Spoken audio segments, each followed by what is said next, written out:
बंगाल विधानसभा चुनाव में हार के बाद पार्टी के सामने अब एक नया संकट खड़ा हो गया है।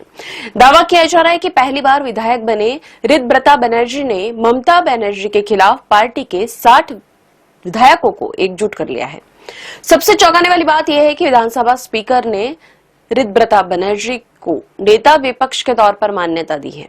इसके बाद से बंगाल की राजनीति में सवालों की बाढ़ आ गई है। आखिर ऋतब्रता बनर्जी है कौन और कैसे एक नए विधायक ने इतनी बड़ी राजनीतिक ताकत अपने साथ जोड़ ली? दरअसल तृणमूल कांग्रेस के अंदर विवाद उस समय शुरू हुआ जब आरोप लगा कि विपक्ष के नेता के तौर पर शोभन देव चट्टोपाध्याय के नाम वाले पत्र में कुछ विधायकों के हस्ताक्षर कथित तौर पर फर्जी तरीके से लगाए गए। इस मामले को लेकर विधायक ऋतब्रता बनर्जी और संदीपान साहा ने विधानसभा सचिवालय में शिकायत दर्ज कराई। शिकायत के कुछ ही घंटों बाद दोनों नेताओं को पार्टी विरोधी गतिविधियों के आरोप में टीएमसी से निष्कासित कर दिया गया। लेकिन यहीं से कहानी ने बड़ा मोड़ लिया। रिपोर्ट्स के मुताबिक पिछले सप्ताह ममता बनर्जी के आवास पर हुई अहम बैठक में 80 में से करीब 60 विधायक शामिल नहीं हुए। इससे पार्टी के भीतर असंतोष की चर्चाओं को और बल मिला।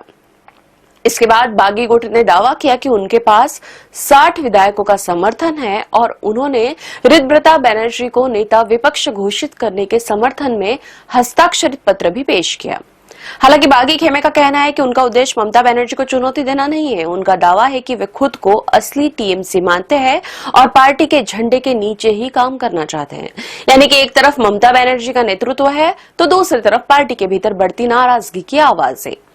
राजनीतिक जानकारों का मानना है कि यदि यहां असंतोष और बढ़ता है तो तृणमूल कांग्रेस के लिए आने वाले दिन बेहद चुनौतीपूर्ण साबित हो सकता है। अब सबसे बड़ा सवाल यही है कि क्या यह केवल अंदरूनी असहमति है या फिर टीएमसी किसी बड़े विभाजन की ओर बढ़ रही है? क्या ऋतब्रता बनर्जी पार्टी के भीतर नई शक्ति केंद्र बनकर उभर रहे हैं? और सबसे महत्वपूर्ण, ममता बनर्जी इस संकट से कैसे निपटेंगी? इन सवालों के जवाब आने वाले दिनों में सामने आएंगे। लेकिन इतना तय है कि बंगाल की राजनीति एक बार फिर बेहद दिलचस्प मोड़ पर पहुंच गई है। और इस पूरे घटनाक्रम पर आपकी क्या राय है, कमेंट में हमें जरूर बताएं। वीडियो पसंद आया तो लाइक करें, शेयर करें और चैनल को सब्सक्राइब करना न भूलें।